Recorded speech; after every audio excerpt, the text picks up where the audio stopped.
So I'm going to start off with showing you how we can include the bookmarks that you already probably have on your computer, and then move into some other features like how we can find some resources easily for the board that'll work, and how you can kind of shortcut your time on that, because I know that it takes a lot of time to find quality resources that'll work on the panel, and you don't always have time to look up things, and half of the time if you find an app, well, it looks like it's free and then all of a sudden it's not. So it only includes part of what you need, and then you're right back in the same situation.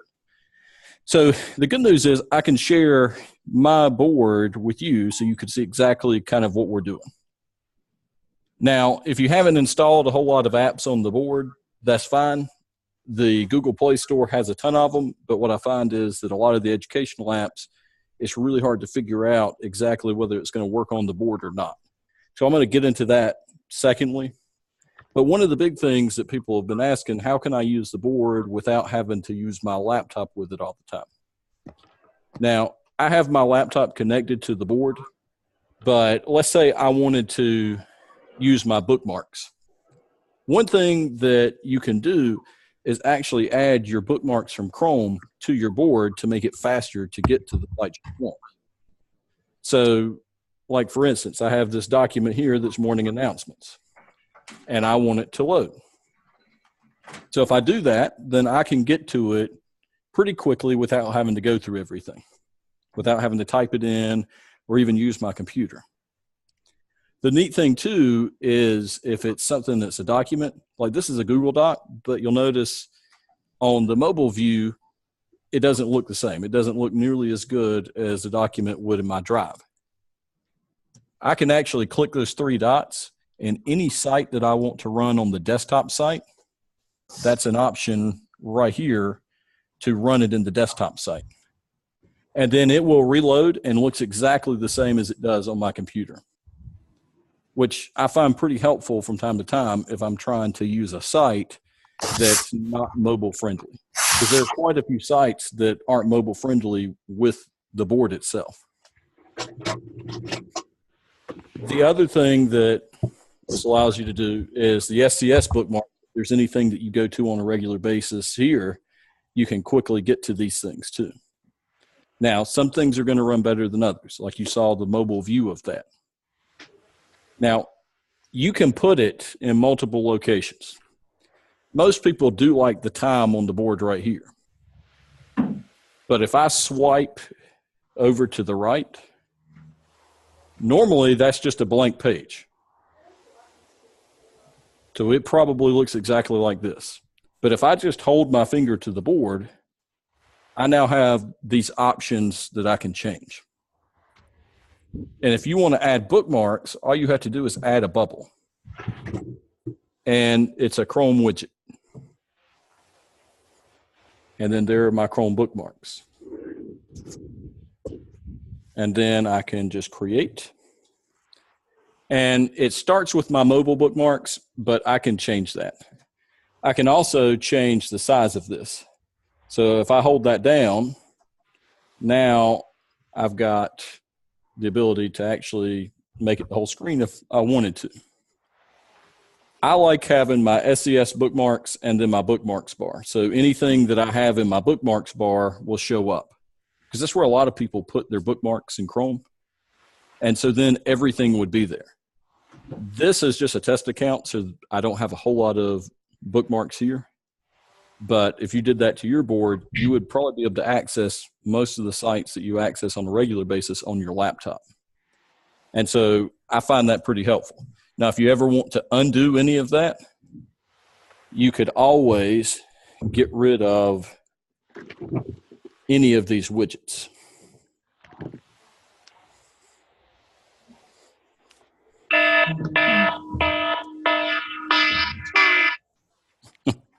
Sorry. So Elliot, to create that, we just hold our finger on the board and create a bubble and go to Chrome widgets. Yep. So that way you could kind of see what I'm doing. If I hold down my finger to the board and then you add a bubble and then it's a Chrome widget. Okay. And then you'll see either a search or you'll see Chrome bookmarks. The search I find is not all that helpful because how many times am I going to just want a search bar right there on the board? Right. You don't know what it's going to come back with. I mean, that's always the bad part about having a search bar on there. It sounds like a good idea to have that up there, but then if I'm sitting there typing it in, what's going to come up unless I really know what's there? Right. So the bookmarks make more sense because those are probably things that you've already gone through and curated and know that's exactly what I want to get to. It also makes it a lot faster because if you have a list of bookmarks and you know you're going to get to it on the board, you don't necessarily need your laptop to do it. Although switching back and forth shouldn't be a big deal either. I mean, even if I wanted to switch back to my laptop, if I have this HDMI in here, then I just click that and switch back and forth. So that's kind of where these things are at, where it's the best of both worlds to have that. Sorry, it was messing it up because I've got the webinar running on my computer, and then I've also got it running here. So let me stop sharing and share again. There we go. So are there any questions on these widgets? Honestly, you're kind of limited on it because I know on a phone you have more widgets than just these things, but for the board itself, you really are limited to just these widgets right here because you got to think about it like this. This is like a big phone, but it doesn't come with all of the operating system like a phone. Like a Samsung phone would have Samsung apps and all of these other things built into it. The same thing's true here. So the more apps you add on, you may have the ability to add more widgets. But right now, if you're just limited to Chrome and things like that, then you really are limited for the widgets. But you probably don't want to have page after page after page after page of stuff to go through.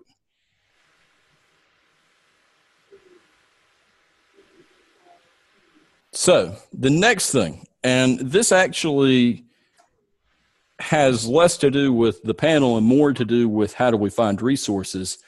Edshelf.com is a fantastic place to find resources that'll work for your board because all of these things are curated and it makes it easy to search through. One of the things that was brought up was math manipulatives, especially for younger students. How do I find those? Because if you'll notice on the active board, if I just go into the writing part, into the board itself, that part, I don't have the same tools I had in Active Inspire. Mm-mm. Hang on.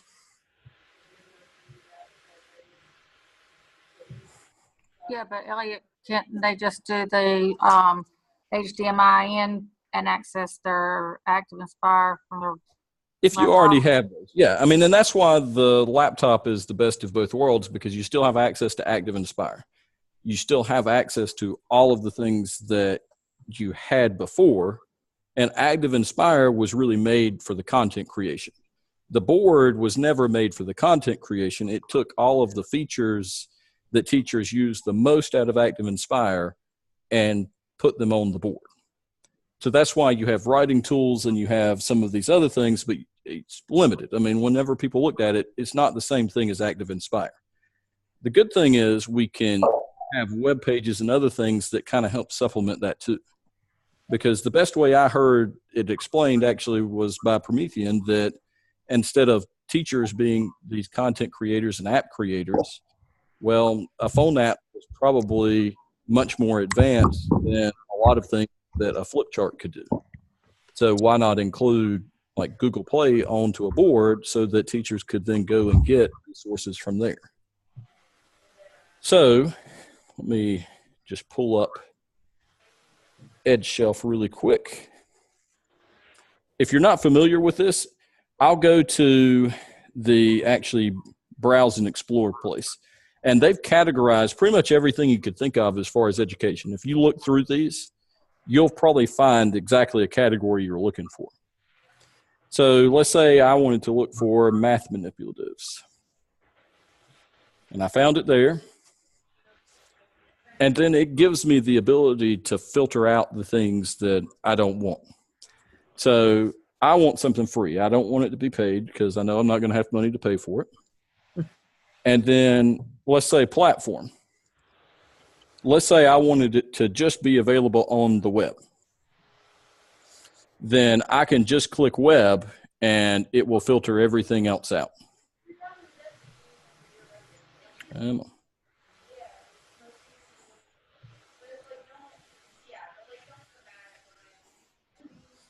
And that's where, if you go through here, you'll see some things that probably look pretty familiar. But I'm going to click on one that I know I've looked at before. All of these things, since they're curated, they give you a description that goes along with it as well. So somebody else has already done the research for the most part so that you can see all of these things. Also, I like the fact that it tells you whether or not eventually it will be paid. Because this right here says it's an app, but also it was web-based. So since it's web-based, I don't necessarily have to have the app for the iPad. And then if it's something that's web-based, if I go get this tool and click website, it loads within the browser. And the neat thing behind this is now it's giving me a lot more functionality that I probably had with ActivInspire before with some of the math tools or even other writing tools, except now this is just going straight through the browser. And this is one of those things that if I knew I was going to have to get to it on a daily basis, well, I would just make it a bookmark so that then it would be on my bookmark bar and I'd be able to get to it quickly. Now, going back to EdShelf, one thing that I will say you have to keep in mind, if you're doing filtering by platform, you can't choose more than one of those. If you choose, let's say I want it to be web or I want it to be Google Chrome, it's going to only show me the ones that fit both, which is, it seems a little backwards because most of the time you think filtering, well, maybe that'll open it up more. No, if I just do web, then it actually opens up a lot more for me to look at than if I do two different categories for the platform. You're also free to go through there and put paid, but this would be a big help for a lot of people because if I'm just looking through here, I want to know whether it's going to be actually free or if it's not. Because like Happy Numbers, it's in Clever, and it tells me right here, it's not exactly free. And this is true. Anybody that tried to add this in Clever found this out because it looks really good, and I think it is, but eventually it's going to cost something, which really saves time on most teachers' end. And I feel like this site in particular is what people need to look at whenever you're looking for these resources.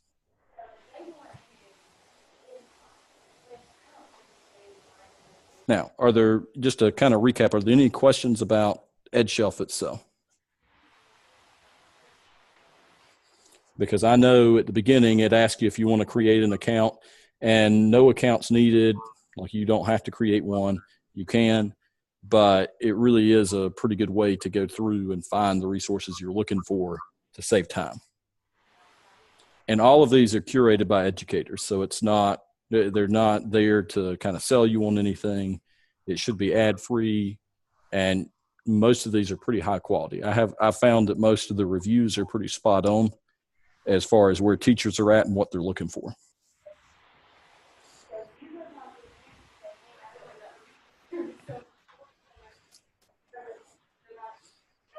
Okay. So now, just going back to this whole idea of not using this board with a laptop, because that seemed to be just the good thing about all the questions that people submitted or wanting to know. A lot of people wanted to know, how do I use this without having to connect my laptop to it?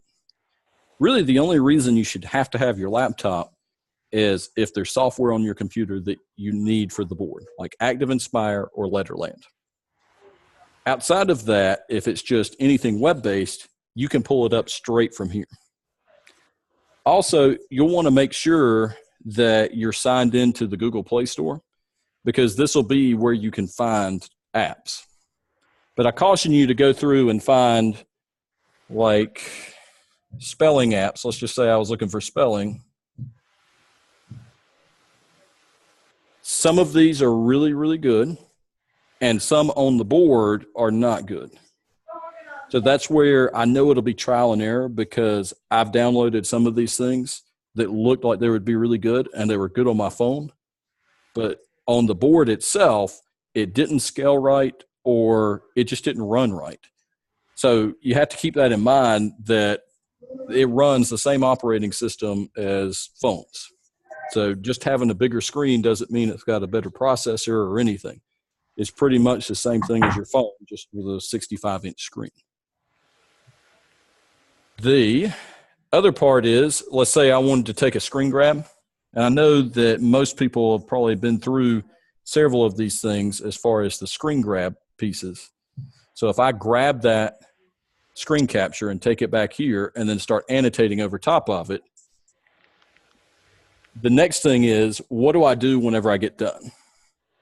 Because this is where it's a pretty big mind shift away from ActivInspire. When we were used to ActivInspire, we had pages, and we would go to the next page.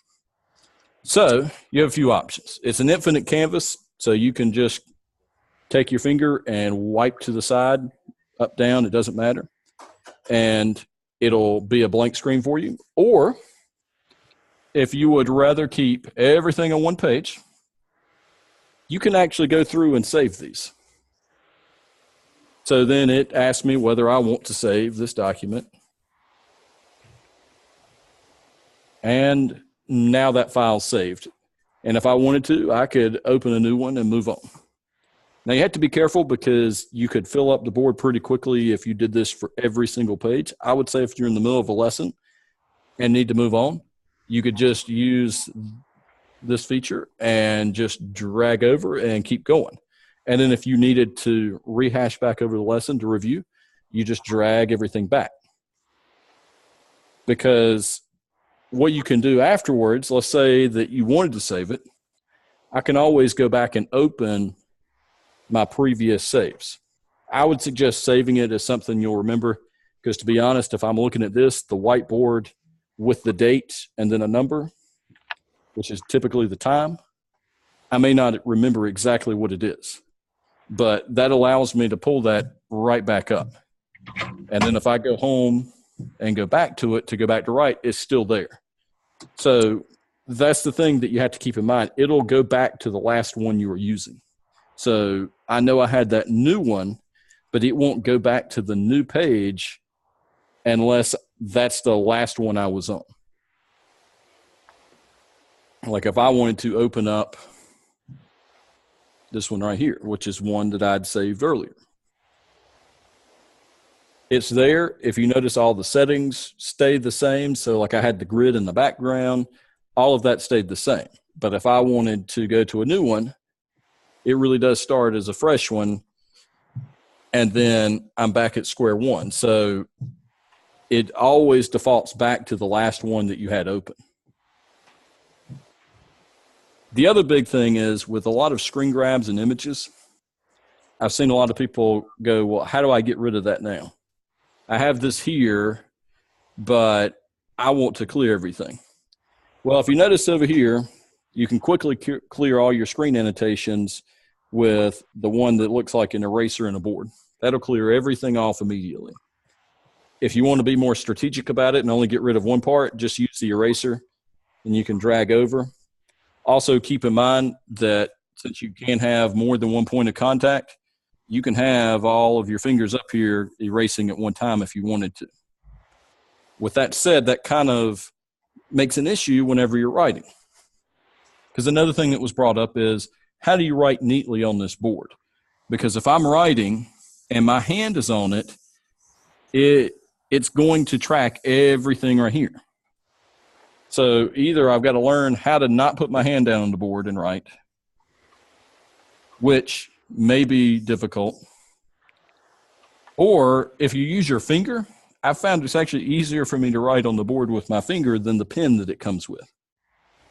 And that's just another mind shift, because I know the old active boards, you had to use the pen. We were forced to use the pen. The good thing with that was you didn't have to worry about your hand on it and actually tracking all of your movement. Also, I found if I even get a little close to it, it'll start writing. So right now I'm not even touching the board itself, but it's writing. So the board is sensitive for that touch, which isn't a bad thing, but we have to keep all that in mind. Now, going back to if I want to get rid of this picture, like I accidentally put it here, or I want to get rid of it. If I just tap it one time, hang on. As soon as I have that red trash can, if I hit that red trash can, that image goes away. So that's an easy way to get rid of the image if you're done with it. But if you're not done with it, or if you want to go onto a new page, then you can always go to those three dots at the top and just hit new, and it will start over and have a fresh page for you so that you can keep going. That may help kind of bridge that gap in between what we used to do with flip charts and just this whiteboard space, this infinite whiteboard. Because I could see where that would get kind of filled up if you used a whole week and all of a sudden everything's in one whiteboard space.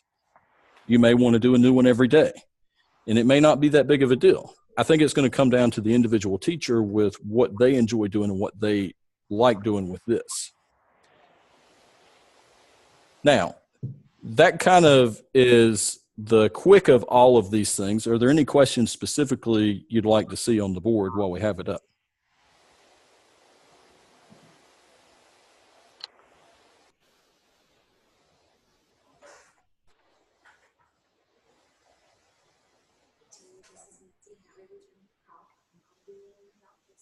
Okay, well, if you think of anything, just shoot me an email. I'm going to be posting this, and then we'll be following up to ITS. We'll be following up all year, kind of talking about little things along the way. But I have to say, probably the biggest teacher for any of this is experience, because the reason that I've been able to do some of the things with the board or learn about it is because of just experimenting with it, seeing what it could do. I will say, if you're interested in any of the artificial intelligence like Google Home or something like that, I have a really cheap webcam attached to the ActivPanel. And with that, I could activate Google Assistant, which is really cool because now I can ask the ActivPanel questions and it will give me answers. I caution you to do this, though, if you haven't actually tried it before, because you may not like the results you get back from it. It's similar to if you did a Google search before with the whole class, before you actually did the search yourself. But it is pretty cool. If I go to the assistant, then I can pretty much ask it questions and it will give me, responses from Google. So if you're interested in looking at that with your class, you can shoot me an email. But like I said, I took a pretty cheap webcam, attached it to the panel itself so it have a microphone, and now I can use that part of it. Okay, well, I know we finished up a little early, and I went through it real quick, but I really didn't want this to take much longer into the afternoon because I know it's the day, and after a day, it's time to go home after 30 minutes of this. But if you have any questions, just shoot me an email about any of these things. I'll be sending out the recording. So if you want to look back over that along with some pointers and kind of to rehash some of this stuff. Okay. Have a good afternoon. Thank you.